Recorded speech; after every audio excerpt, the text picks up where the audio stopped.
Good morning, everybody. Thank you very much for your patience. Thank you very much for being here. We have the pre-match press conference for Jamaica against Curaçao in the World Cup qualifiers. We're joined with the head coach of the Jamaica senior men's national team, Coach Steve McLaren. Alongside him, Reggae boy Kaheem Dixon. We'll now open the floor for questions from media. Please raise your hand, and once you're indicated, you can be able to pose your question either to Coach McLaren or to Kaheem. Chris, you want to start us off? Yeah, first question is for the coach.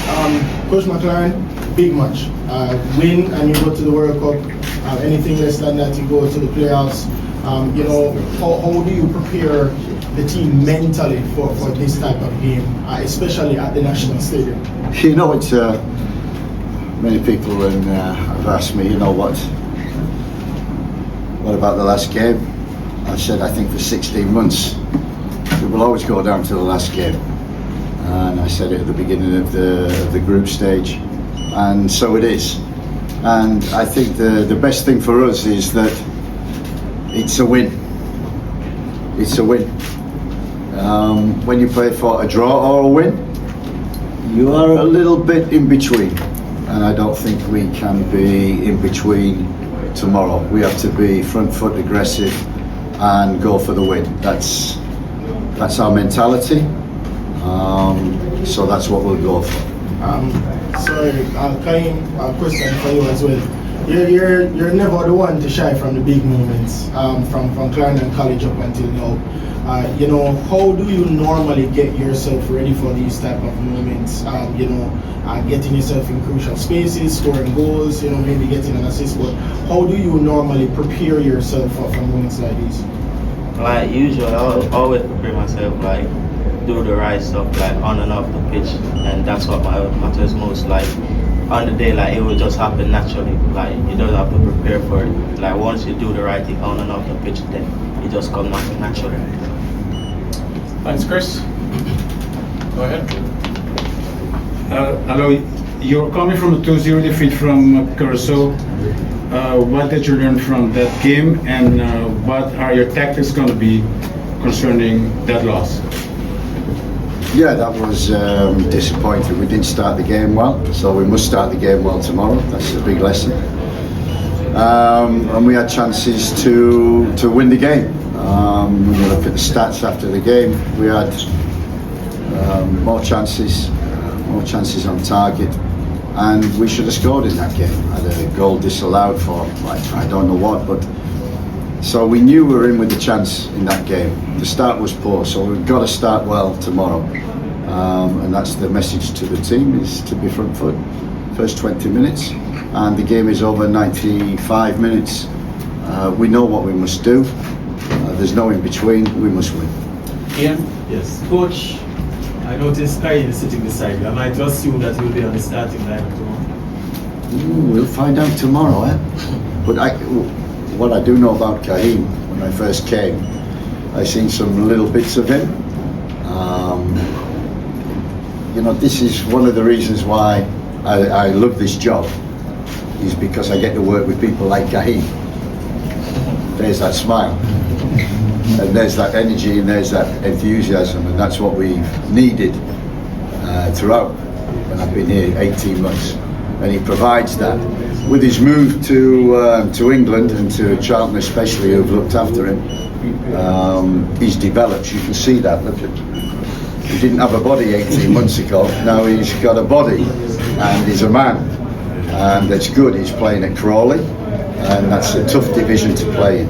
And you can see the benefits that he's had in his performances for Jamaica. So whether this man now, whether he starts or comes on, he is one of the most important players in the Jamaican team and squad. Believe you me. Thanks again, Wayne.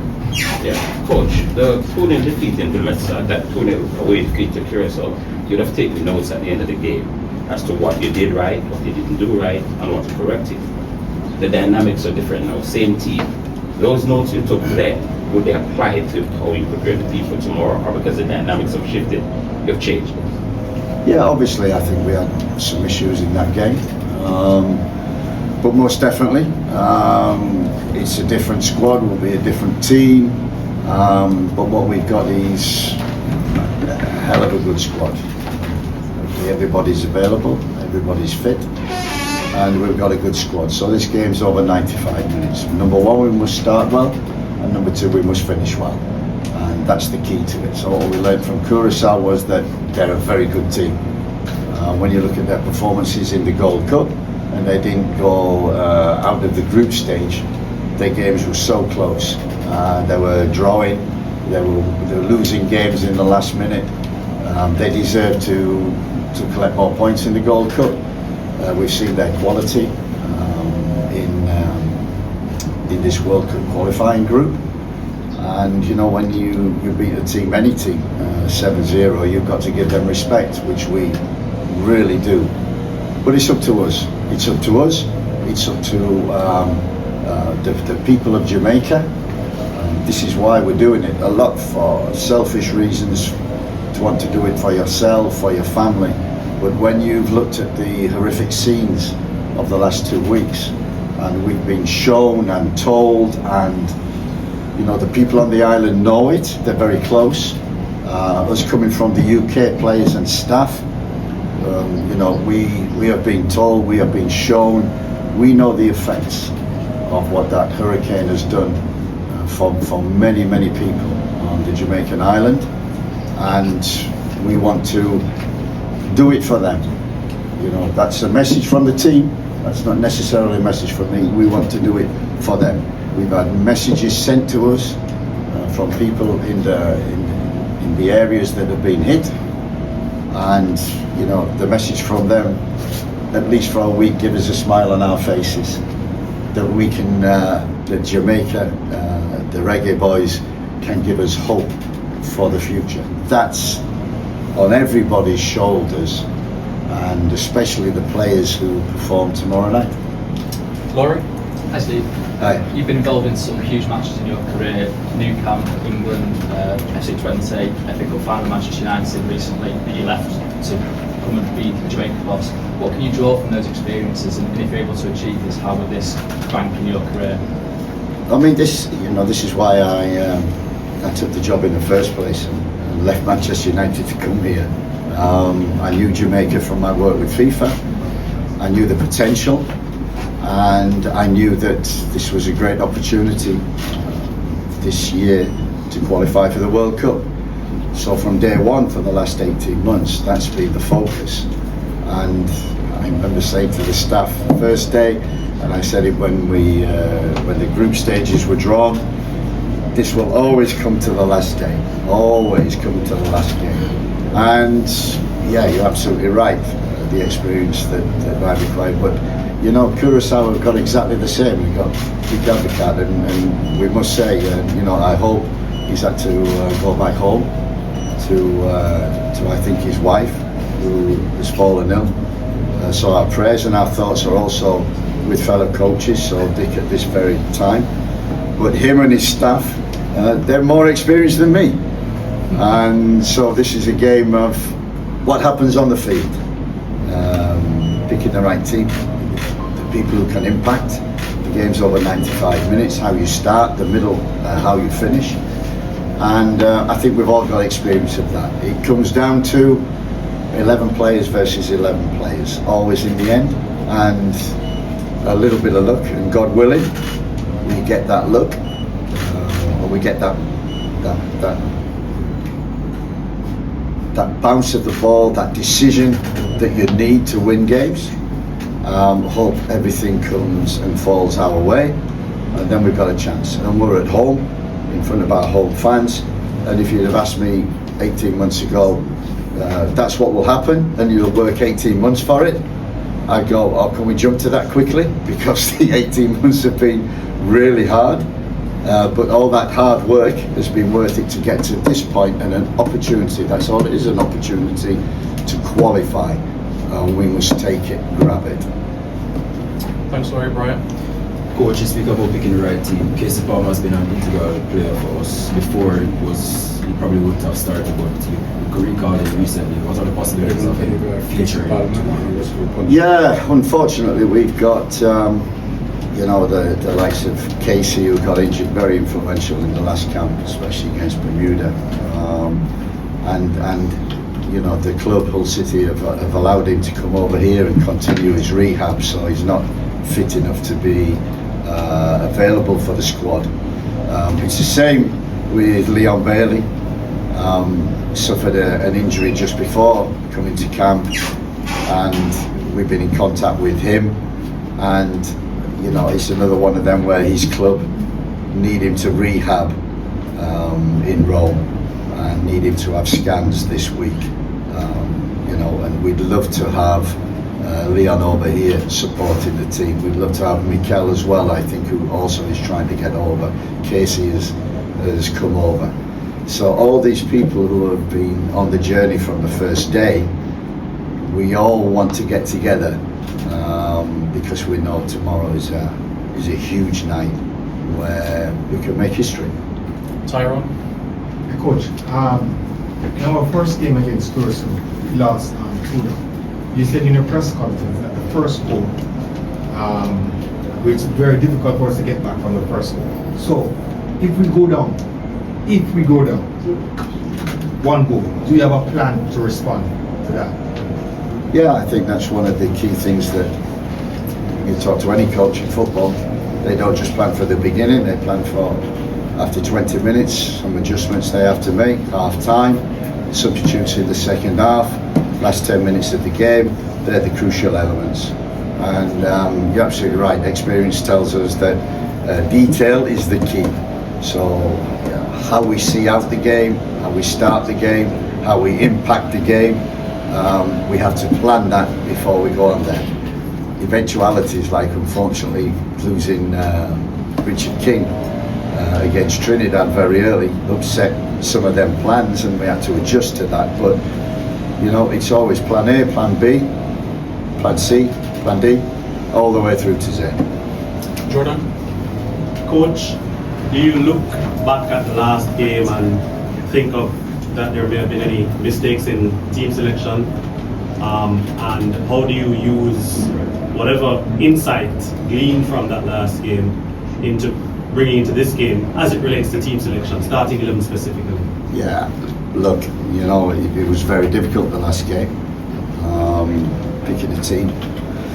And if you'd have said, and we said to the players, if you'd have said, okay, Shamar, you start, you know, and he picked up a yellow and he wasn't available this game, I would, you know, I think that would be, I'd look and go, well, that's a mistake or a bad decision. I wouldn't say a mistake because you make decisions and they're not really mistakes. They either work or they don't work. And so what we've got is, you know, Shamar is available, Ian Frey is available, Dexter is available, which is what we wanted for this game. And it really was a case of, you know, we were winning in Trinidad with 5 minutes to go. You know, we didn't defend or see out the game very well. We must plan for that tomorrow and make sure if we're in the same situation that we make the right decisions to make sure we see it through and win the game. Donald? Kaim, what's the spirit like in the camp? How are the boys gelling ahead of this crucial game tomorrow? Yeah, I think the motivation is there. One for the World Cup, two for the people of Jamaica who've suffered over the last 2 weeks in certain areas with the devastation of the hurricane. So the mood has been one of determination and focus, and know what they have to do, and just hope that we can execute that tomorrow. Kaim? All that said, like, the boys are locked in, the boys are focused, and that's what matters most. Like, we're not just doing it for ourselves, we're doing it for our diaspora and the people who have been hit in the West. Like, that's the people who are doing it for now, and that's what matters most. The boy are ready. Like, now is not the time to panic, and that's what matters most. Thanks, Donald. Eddie? Yes, morning. Eddie Vision TV. Question for Coach and Kaim. Tomorrow promises to be a very emotional night, very tough night. Balance would be important in terms of attack and defense. How do you guys manage and plan to manage all of that? That's a good question, and you're absolutely right. The balance is key to it. The game is over 95 minutes, and we tend to plan with that. I think energy and attitude are important, not just at the beginning, but also towards the end. So we will plan for that, and the players are prepared for that. We've got a strong squad, we've got a good bench, and everybody is focused and ready to contribute and put what I would say the egos aside for one sole purpose of winning this game. Everyone is ready.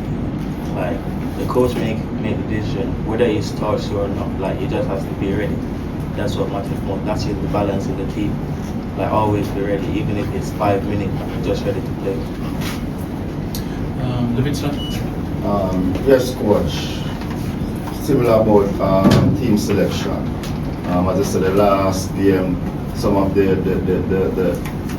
team selection was a bit baffling to us, and even some of the changes, just like bringing Nico Henry in such a crucial game for his debut. We have seen even some of our top performers sideline for the name players like MRI players not really contributing in the last 6-7 games. Can we look forward to see our top performers coming out tomorrow night to ensure that all of the players that are out there are players who are performing for the national team in this latest game, so we can get a better chance at getting the picture? That is my question. Yeah, I think you're absolutely correct. People are given opportunities to play and must perform, and the players know that. So that's the focus, that's the message, that we must be ready tomorrow, and we must play the game of our lives. This is it, game of our lives.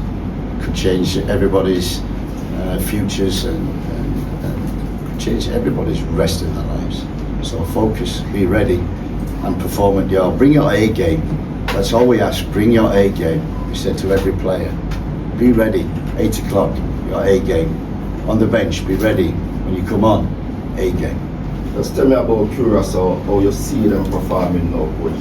Definitely a big obstacle. They are on a high, confidence is high. They beat us in the first game. How difficult to see a team of that confidence coming here tomorrow? Yeah, it's very difficult. Very difficult. Watch them in the Gold Cup, and they've seemed to have developed and grown. They've, you know, I think one player is from the island, so they've recruited a lot from Europe, especially from Holland, and it's kind of galvanised their group. It's kind of give them a good spirit, and they're in good form. They're in momentum. They scored 7 goals against Bermuda. They'll come here with probably no fear. We have to play with no fear. We have to play with freedom, because that's how Jamaica plays best. And once we do that, it's going to be a tough game, and it's going to be decided by moments. And God willing, their moments, they fall for us. Yeah, Kaheem, back in Curaçao, the players came into the press conference room and told their fans outside the press conference room and in their press conference room that they're going to come to Jamaica and beat us in Jamaica. I want you to take that message back to the team. How do you feel about that message? Oh, they have the saying to say that the game doesn't play before, it played on the night. So let us see on Tuesday when it happens who will win. That's what matters most.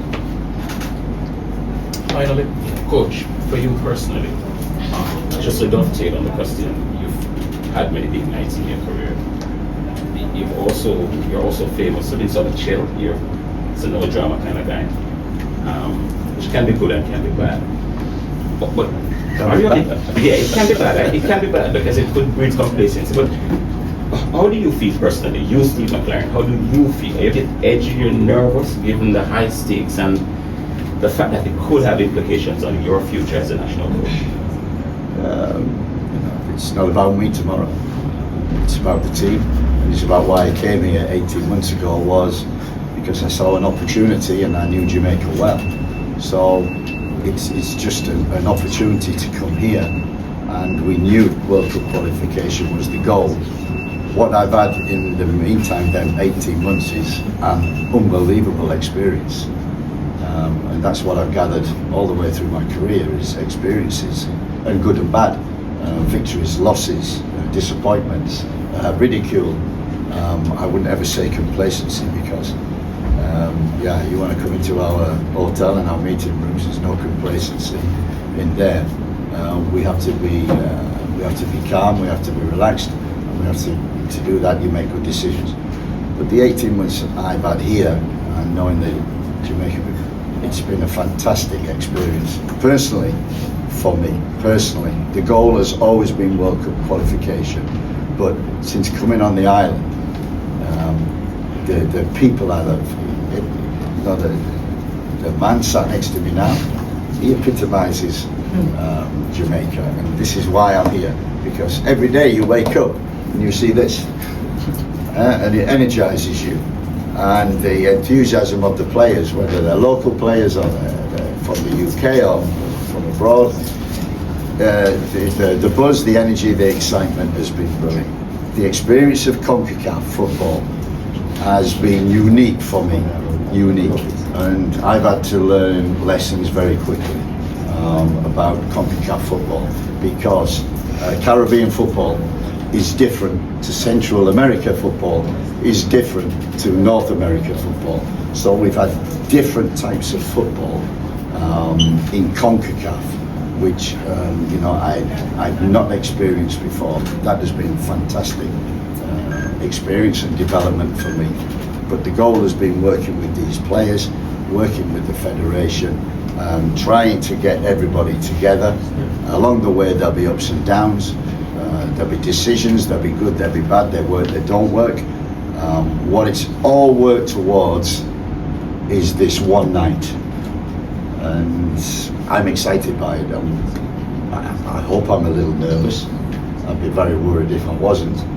And the anticipation of it, and the unpredictability, because we prepare very well, and we never prepare in a complacent way. We're always focused, we're always chilled.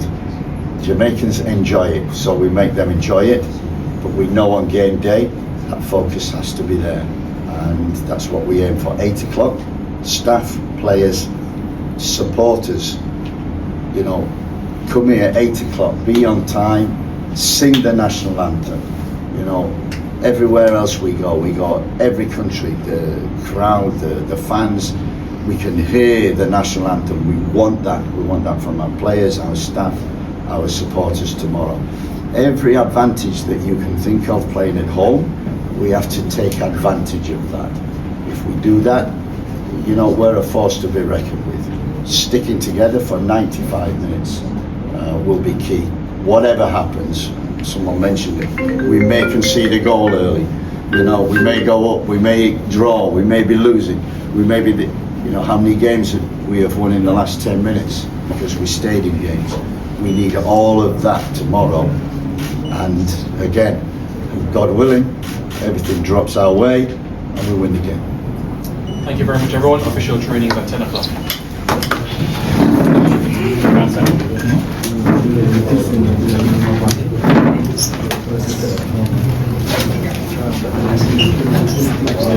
Thank you.